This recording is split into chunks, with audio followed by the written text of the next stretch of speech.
Hello everyone, welcome back to my channel. I am Divya and आज हम पढ़ेंगे class 9th science NCERT book का chapter number 14। So इस chapter में हम लोग बात कर रहे थे नेचुरल रिसोर्सेज के बारे में। तो ऑलरेडी हमने इस चैप्टर के जो पार्ट है ना वो 4 पार्ट्स कवर कर चुके हैं।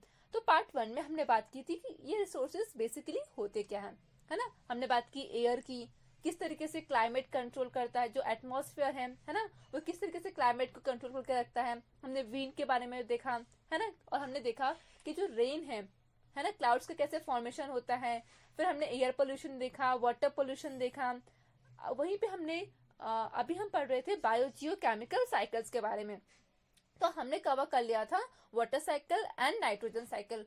तो पार्ट 4 की जो वीडियो की जो लिंक है मैंने इस वीडियो के कमेंट सेक्शन में मेंशन कर दी है, आप वहां से वो वीडियो देख सकते हैं।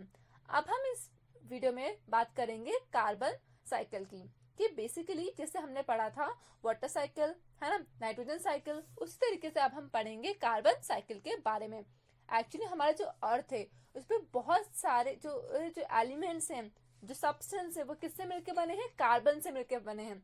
तो carbon is found in various form on the earth. मतलब बेसिकली बात करें तो अर्थ पे जितनी भी चीजें हैं ना, तो वो सब किससे मिलकर बनी है? कार्बन से मिलकर बनी है। और वो कार्बन अपने एलिमेंटल फॉर्म में है ना, किसमें एग्जिस्ट करता है? डायमंड्स एंड ग्रेफाइट में। आप जब नेक्स्ट क्लास, जब आप 10th क्लास में आएंगे, तब वहां पे साइंस में एक चैप्टर है हाइड्रोकार्बन, वहां पे आप कार्बन के बारे में पढ़ेंगे। तो वहां पे आपको देखने को मिलेगा कि कार्बन के जो एलोट्रॉप्स होते हैं तो वो डायमंड और ग्रेफाइट होते हैं, है ना। तो उनके बारे में आपको वहां स्ट्रक्चर देखने को मिलेगा। अब कार्बन एलिमेंटल फॉर्म में तो डायमंड और ग्रेफाइट में एग्जिस्ट करता ही है, बट अगर हम बात करें कंबाइंड फॉर्म की, कंबाइंड स्टेट की, तो जब वो ऑक्सीजन के साथ में मिलता है तो क्या बनाता है? Carbon dioxide. लाइक जब भी कार्बन क्या होंगे, जब ऑक्सीजन के साथ रिएक्ट करेंगे ना, तो क्या बनाएंगे? CO2। ठीक है, और इसी को हम बोलते हैं कार्बन डाइऑक्साइड।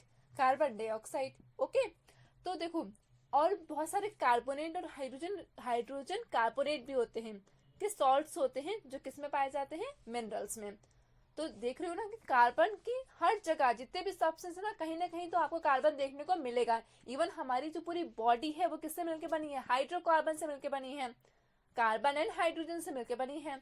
और बहुत सारे मॉलिक्यूल्स है, लाइक प्रोटीन हो गया, कार्बोहाइड्रेट्स हो गए, फैट्स हो गए, विटामिन हो गया, न्यूक्लिक न्यूक्लिक एसिड्स में आता है, लाइक DNA, RNA। तो ये सब भी, इसमें भी क्या है? कहीं ना कहीं कार्बन प्रेजेंट होता है। इवन बहुत सारे एनिमल्स होते हैं जिनकी जो एंडोस्केलेटन और जो एक्सोस्केलेटन होती है वो भी कार्बन से मिलकर बनी होती है, कार्बोनेट सॉल्ट से मिलकर बनी होती है। तो जो कार्बन है ना, वो देखो बेसिकली जितने भी प्लांट्स होते हैं ना, वो क्या करते हैं? कार्बन को एटमॉस्फेयर से कंज्यूम करते हैं, लेते हैं। अब कार्बन को क्यों लेते हैं? क्योंकि वो देखो क्या होते हैं, बेसिकली नेचर में क्या होते हैं? ऑटोट्रॉप्स होते हैं, वो अपना फूड खुद से प्रिपेयर करते हैं। ठीक है, in the presence of sunlight, sunlight के प्रेजेंस में क्या करते हैं? वो ग्लूकोज का फॉर्मेशन करते हैं, कि जो ग्लूकोज है वही तो प्लांट्स का क्या होता है? खाना होता है, वही उनका फूड होता है। तो बेसिकली क्या होता है कि वो प्लांट्स क्या करते हैं? कार्बन को कंज्यूम करते हैं एटमॉस्फेयर से, प्लस वाटर को, H2O, और सनलाइट। ठीक है, जितनी भी क्या होती है, जो सन की जो रेस होती है, जो सनलाइट को, ठीक है, तो ये सब तीनों मिलकर क्या बनाते हैं? ग्लूकोज का फॉर्मेशन करते हैं। ठीक है, अब बेसिकली यही ग्लूकोज क्या होता है? उनको एनर्जी प्रोवाइड करता है। ठीक है, तो जितने भी ऑर्गेनिज्म है जिनके पास क्या है? क्लोरोफिल है, ठीक है, उनके पास एक टेंडेंसी होती है कि वो अपना जो फूड है वो खुद से प्रिपेयर कर सकते हैं। अब जब अपना फूड खुद से प्रिपेयर कर सकते हैं, तो मतलब वो लोग क्या करते हैं? कार्बन डाइऑक्साइड को कंज्यूम करते हैं और ऑक्सीजन को रिलीज करते हैं, है ना। यही जो प्रोसेस होती है ना, जो conversion of carbon dioxide from the atmosphere और dissolve in water into glucose molecules, ठीक है, इसी प्रोसेस को हम बोलते हैं फोटोसिंथेसिस। अब ये जो ग्लूकोज है ना मॉलिक्यूल्स है, वो इधर कन्वर्टेड इनटू अदर सब्सटेंस। ये ग्लूकोज मॉलिक्यूल या तो किसी और सब्सटेंस में कन्वर्ट हो जाएगा, या तो फ्रूट बन जाएगा, या तो क्या करेगा? वो एनर्जी प्रोवाइड करेगा for the synthesis of other biological important molecules के लिए। तो ये तो बात होगी प्लांट्स की, कि किस तरीके से प्लांट्स कार्बन को यूज करते हैं, है ना। अब देखो, हम जो लिविंग बींग्स हैं, हम जैसे लोग, जैसे जितने भी ह्यूमन बींग्स हैं, उन्हें भी तो एनर्जी की रिक्वायरमेंट होती है। तो वो क्या करते हैं, जब रेस्पिरेशन की प्रोसेस होती है तो हम लोग क्या करते हैं, ऑक्सीजन को इनहेल करते हैं। अभी जो ऑक्सीजन है वो क्या कन्वर्ट करता है, ग्लूकोज को। अब जो ग्लूकोज है ना, वो क्या होता है, स्मॉल जो सिंपल मॉलिक्यूल्स में कन्वर्ट, मतलब ब्रेक डाउन हो जाता है, टूट जाता है, ठीक है। और उस वजह से क्या होता है, कार्बन डाइऑक्साइड रिलीज होती है। तो वापस से क्या होता है, जितना भी कार्बन डाइऑक्साइड है वो वापस से एटमॉस्फेयर में रिलीज हो जाता है, ठीक है। तो इस वजह से क्या होता है, carbon dioxide then goes back into the atmosphere. ये तो बात होगी बायोलॉजिकल प्रोसेस। अब हम चलते हैं फिजिकल प्रोसेस की तरफ, ठीक है। तो फिजिकल प्रोसेस में आती है कंबशन रिएक्शन। अब कंबशन रिएक्शन क्या होती है, बेसिकली जितनी भी इंडस्ट्रीज हैं, जब भी हीटिंग होती है, कुकिंग होती है, ट्रांसपोर्टेशन होता है, जितना भी इंडस्ट्रियल प्रोसेस होता है ना, उसमें क्या होते हैं, फॉसिल फ्यूल्स बर्न होते हैं। अब जितने भी फ्यूल्स हैं उन सब में भी तो बेसिकली क्या है, कार्बन ही है। अब जब ये बर्न होंगे तो उसमें से क्या नहीं प्रोड्यूस होगा, कार्बन प्रोड्यूस होता है। तो इस वजह से क्या होता है, एटमॉस्फेयर में कार्बन का परसेंटेज बढ़ जाता है बहुत ज्यादा। जब से ये इंडस्ट्रियल रेवोल्यूशन हुआ है ना बच्चों, तब से तो क्या हुआ, कार्बन बहुत ज्यादा ही अमाउंट में एटमॉस्फेयर में प्रेजेंट है। तब से हमने फॉसिल फ्यूल्स को जलाना स्टार्ट कर दिया है। तो ये बात होगी इसकी फिजिकल प्रोसेस की।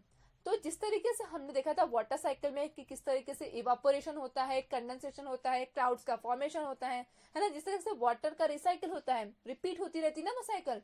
सिमिलरली उसी तरीके से कार्बन की साइकिल भी क्या होती है, रिपीट होती रहती है।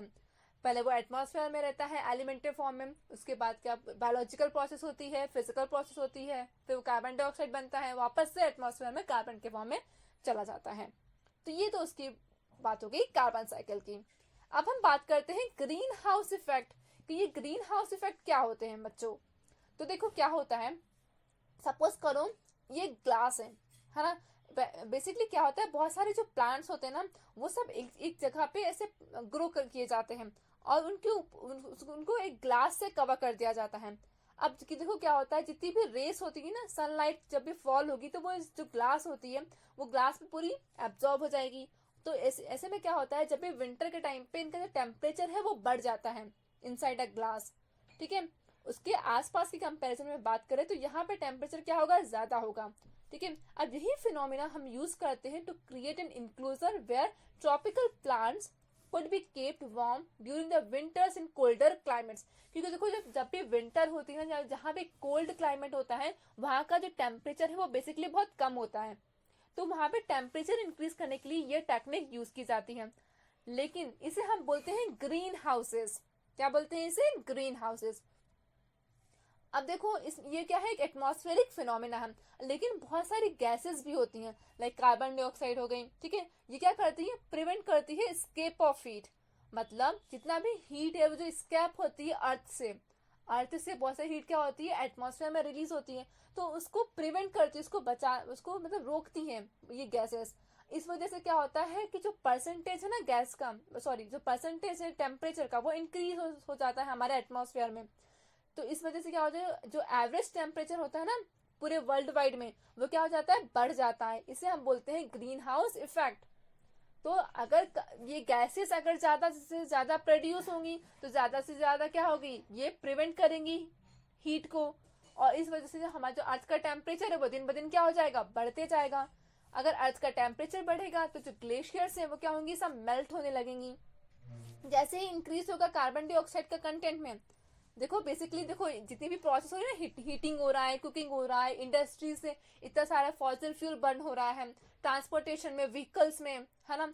तो कार्बन डाइऑक्साइड का लेवल क्या हो रहा है, दिन ब दिन बढ़ते जा रहा है। तो इस वजह से क्या हो रहा है, ग्लोबल वार्मिंग हो रही है, जो कि हमारे लिए बहुत ही नेगेटिव इम्पैक्ट है ना।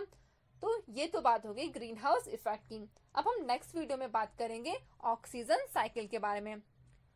So thank you, and if you like this video, please share with your friends and stay connected for more videos. मिलते हैं बहुत जल्द।